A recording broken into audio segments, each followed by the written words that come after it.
మీకు ఇవన్నీ పరిష్కారం అవుతున్నాయి. ఇంకొక పక్క గొట్టిపాటి రవికుమార్ గారు పవర్ మినిస్టర్, రాబోయే రోజుల్లో మీకు కరెంటు ఛార్జీలు ఇమీడియట్గా తగ్గించలేము, అప్పులు చేశారు కాబట్టి. కానీ నాణ్యమైన పవరు, కరెంటు ఛార్జీలు పెంచకుండా మీకు మెరుగైన కరెంట్ అందించే బాధ్యత గొట్టిపాటి రవికుమార్ తీసుకుంటాడని చెప్పి కూడా నేను మీకు తెలియజేస్తున్నా. ఇక్కడే నిమ్మల రామానాయుడు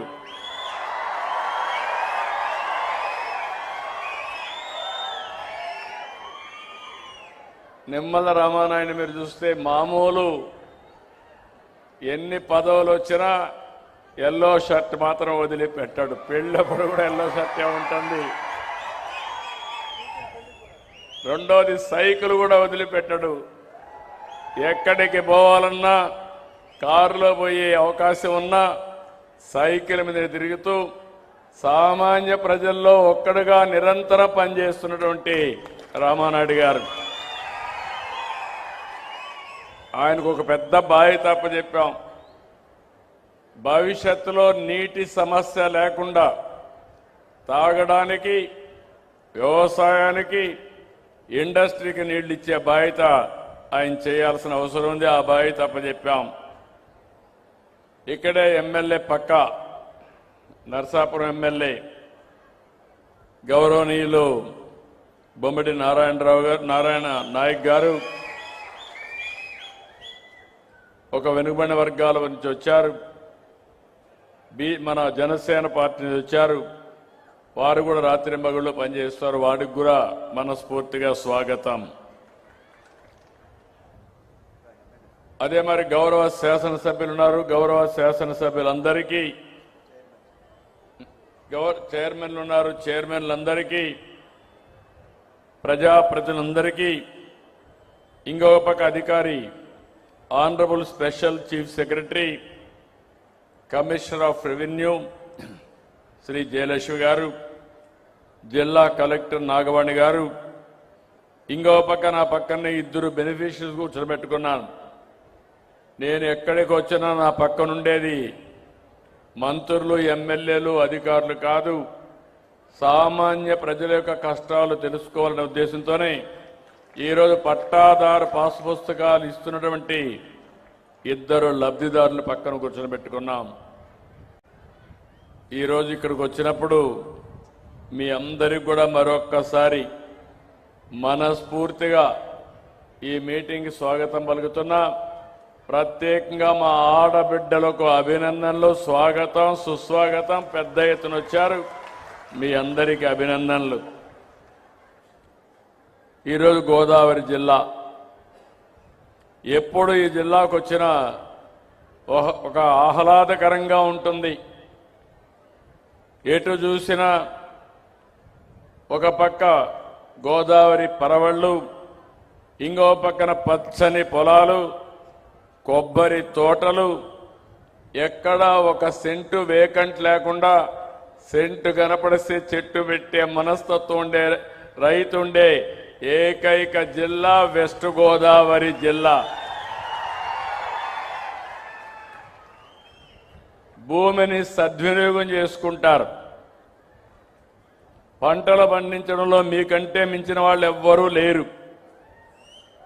ఇంకొక పక్కన ఒకప్పుడు గోదావరి జిల్లాలే, గోదావరి డెల్టానే దేశానికి అన్నం పెట్టిన రోజులు.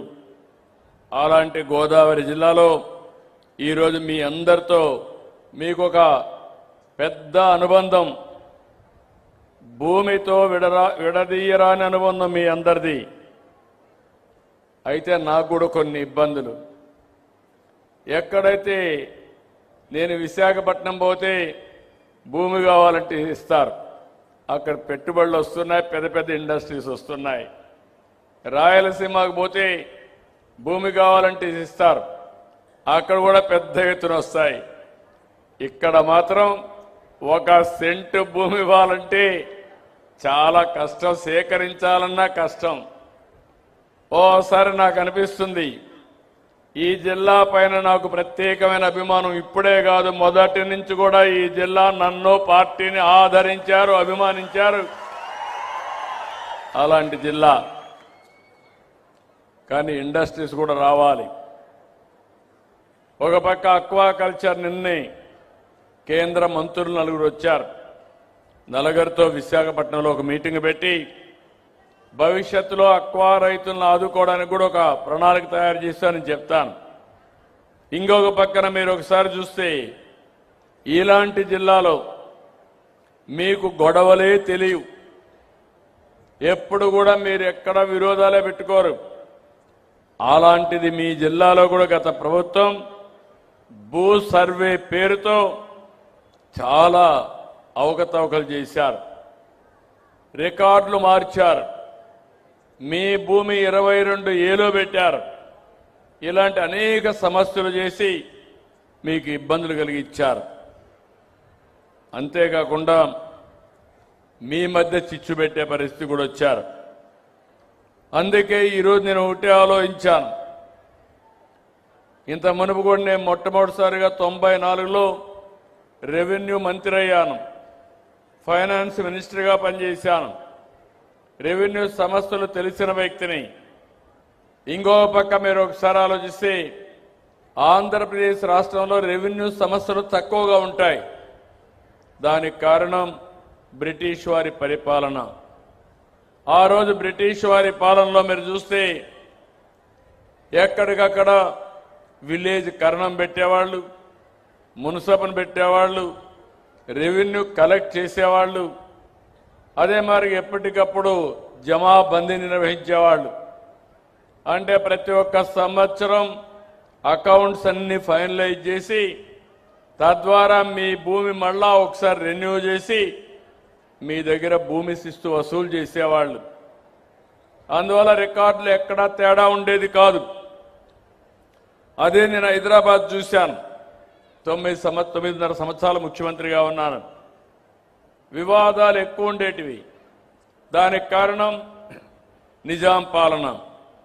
అక్కడ నిజాం ఏం చేసేవాడంటే ఒకే భూమికి 10 మందికి పట్టాలు ఇచ్చేవాడు.